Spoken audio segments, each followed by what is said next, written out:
Nou, goeie. Hey, goeiedag. Goeiedag. Wat ben je aan het doen? Appels zoeken toch? Dat zie je toch? Ja, hè? Kippig. Ja? Zijn jullie kippig? Nee. Oh nee, goed. Oké. Dit zijn gewoon lekkere onbespoten appels en dat vooral het laatste is belangrijk. Ja, hè?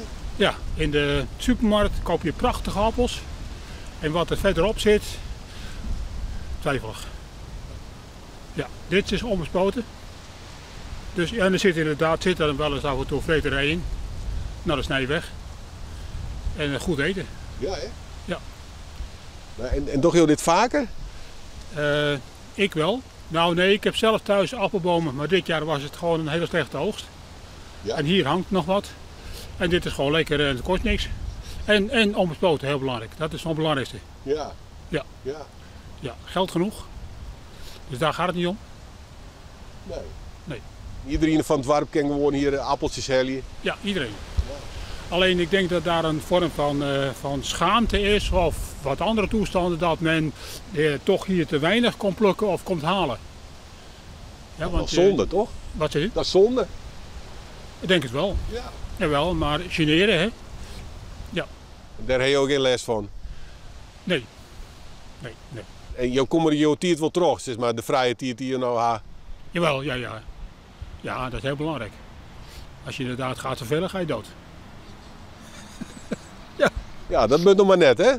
Nee, dat is gewoon zo. Ja. Zolang je dus inderdaad nog interesse hebt in wat er rondom je heen gebeurt, dan kun je het heel lang volhouden. Ja. En dat bevalt ook uitstekend. Ja. Ja. Mooi. Ja. Ja, vandaar dat je inderdaad een van de bezigheden op dit moment even het weer is goed. Ik moet even hierheen om even de laatste appels te halen, want ja, het begint nou toch inderdaad echt minder te worden. En nou, daar kunnen we lang van eten. Ik leg ze gewoon buiten neer in een kist op dit moment, een viskist. Die heb ik ooit gevonden aan het strand. En dan buiten gewoon in de regen, zodat ze ook vochtig blijven. En dan is het ook een kwestie van even opzoeken dat de slechtste het eerste gaan. Want ik kom zelf uit de tijd dat we in armoe, echte armoe opgroeiden. En ja, toen kregen we geen fruit. En als er al fruit was, dan was het altijd fruit waar het nodig aan mankeerde. Wat tegenwoordig dus niet in de winkel komt.